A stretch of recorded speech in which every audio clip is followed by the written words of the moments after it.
Prašymo pateikti išvadą dėl techninio darbo projekto vykdymo eiga prisijungimo sąlygas išduodančioms institucijoms. Prisijungimo sąlygų ir specialiųjų reikalavimų išdavimo posistemėje pasirenkame prašymo pateikti išvadą dėl techninio darbo projekto dokumentą.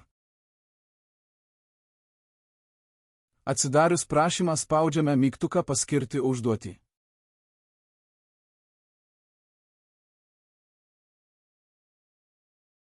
Pasirenkame save kaip atsakingą vykdytoją. Ir spaudžiame mygtuką išsaugoti.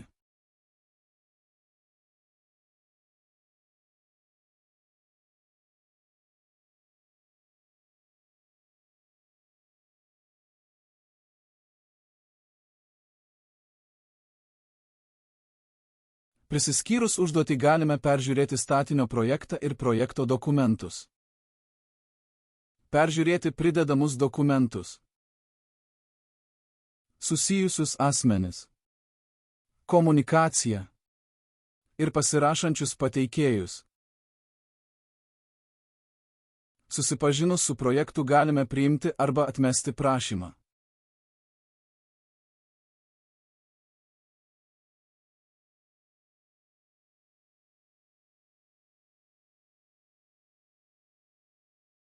Spustelėjus mygtuką pritarti prašymo būsena pasikeičia į pritartą.